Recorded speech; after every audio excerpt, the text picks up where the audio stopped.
Hello there guys, what is going on? SonOfChelsea back here again for another edition of Let's Talk Chelsea. Hope you're doing well and keeping safe. I had to make a video and react to Thomas Tuchel's first press conference as Chelsea's head coach. It was sort of the grand unveiling today, a half an hour press conference, answering a lot of questions about Chelsea from the English media, even answered one in German at the end there from Raphael Honigstein. It was, I think, very, very impressive. I think in terms of striking the right tone, intriguing fans, exciting fans, answering key questions that many of us sort of have towards Tuchel. And that's praise to the media as well in terms of asking the right questions too. I was very impressed, and I think that there's a lot of people this week, including myself. You know, it's been a difficult week. It's been a difficult few days, and it's been quite a whirlwind situation for Chelsea Football Club. But I feel that there'll be a lot of people, if you watch that press conference, who will be enamoured, who'll be impressed, who I think will buy in to Thomas Tuchel and will want to see what he does with Chelsea Football Club. I think he said a lot of things just all round that it was not only speaking about players, the attributes tactically. I loved the way how whenever he was asked a question about tactics, his eyes almost lit up. He is a tactician. He is someone who is scientific about detail in the game, and you can tell how much it means to him. I mean, I really hope Tuchel does well because I just love listening to him speak about football. I think he's a really intriguing guy, and I also felt that Lampard, I felt obviously Lampard was going to be brought up, and I felt what he said about Frank Lampard, I think really hit the right note. For me personally, it meant a lot. I think he said the exact right thing at the right time.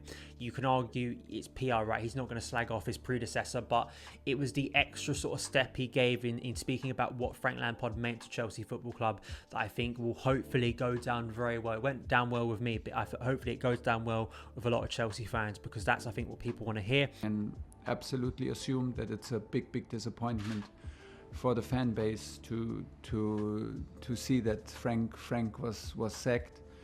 I have, I said this in the first statement, and I can only repeat, I have the biggest respect. I was a huge fan of Frank as a player.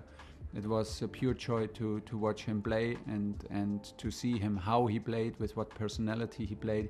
He was one of the key figures to demonstrate in 90 minutes what Chelsea is about intensity, about devotion, about winning mentality. And so I have the biggest respect for him personally and for his legacy. I also felt, very early on, his first answer to a question was, why become Chelsea head coach? Why have you arrived at Chelsea now? And he just quickly responded by why not, and I think that shows you the boldness in Tuchel's character. He strikes me as a very confident guy, and he should be confident based on his track record. And he seems very up for this. Already he's making bold statements. He's saying that he wants to turn Chelsea into a team people fear. He wants to win titles. He knows the pressure of this job. He seems like the right type of character at the moment, and we know what could go wrong here, but I feel that his own temperament, his own confidence, I feel he's very well suited to the pressure of this job. Now obviously we found out from Tuchel himself that Frank Lampard texted him this morning wishing him good luck. Classy by Frank, and good to find that out from Tuchel. And as I say, I think it's very sensitive. I think you have to grasp that, even if you were someone who did think Frank needed to lose his job and is very excited about Tuchel's appointment and where to go next. I think you need to grasp that there are some fans still hurting from that decision and will be hurting from that decision. And I think that he struck the right tone and balance. Whether he was told to say that, whether he was informed about that, I think it was very important today. He said the right things, and he did. And I also felt he spoke a lot about Stamford Bridge, and he spoke about making Stamford Bridge a happy place and an exciting place, and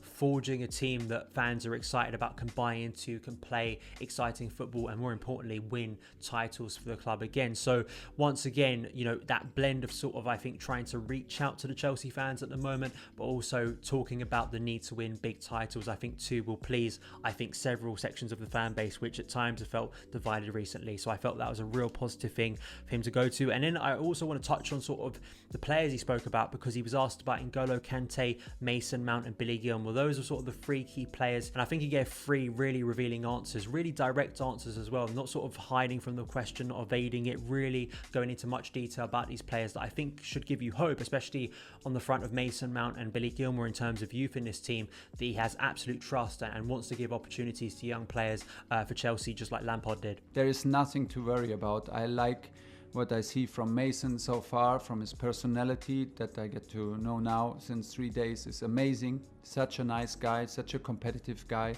such a lot of talent. And the most important, every game I watched so far, he leaves his heart on the pitch. He cares for Chelsea like 100%, and he gives the 100% he has every time he plays. And this is the best basis for a big development. For Billy, the same in a different personal moment for him, because he didn't play the biggest role like Mason did in the last week. So maybe the decision yesterday for Mason was the toughest, and we spoke about this in person. And for Billy, I have a good impression. He is a very strategic guy. The very, very high level of game understanding. I think it's really revealing given the way Tuchel spoke about Gilmore and his tactical intelligence, and given what Tuchel demands in his midfield or wants in his midfield of more a metronome type player, someone with vision in terms of passing. I wouldn't be too stunned if Gilmore does stay, which I really hope he does, because I think it'd be really exciting to see Gilmore in this team under a coach like Tuchel. He really could thrive, he really could, and I think that Gilmore could offer everything that, say, someone like Jorginho can't quite offer at the moment. So I felt that Gilmore, great stuff there. We have to wait and see. It may just be a case that Gilmore will still go out on loan, and maybe Tuchel's just saying that to save face at the moment in terms of negotiations in the background. But he seemed pretty adamant, based on what I was hearing, in keeping Billy Gilmore around within his squad. In terms of where is N'Golo Kante going to play for him, he received the same question, but he didn't evade it, and he was pretty upfront in terms of where he sees N'Golo Kante within his team and where he thinks he can get the best out of N'Golo Kante. And this may be a phrase, a tactical term that many people haven't heard, especially in England. He responded instantly saying, I think it's a double six. And as Liam Toomey points out, that's how he used Jorginho and Kovacic. So basically double six means having two players next to each other, sort of a pivot at times it's called. But I think, you know, you look back to, say, Antonio Conte having Nemanja Matic next to N'Golo Kante, having Cesc Fabregas next to N'Golo Kante, having someone alongside him. And I think that's very likely, because I don't think N'Golo Kante is going to play as a lone DM anymore. He did say right at the end of the answer that could happen, but he was very adamant about a double six. He was really stressing that in terms of his system, in terms of mobility and the energy of N'Golo Kante. So I expect that it will be N'Golo Kante with a creative type midfielder. That could be Billy Gilmour, that could be Jorginho, or it could be someone in the summer Chelsea try and bring in to help Tuchel's system. We'll have to wait and see on that front. That was really it. You know, he said other stuff too in terms of the matchday squad yesterday, in terms of how difficult it was. You know, don't take anything from that starting lineup, which I think was obvious. You know, it was difficult for him, and choosing experience and leaning on the youth in the future as well.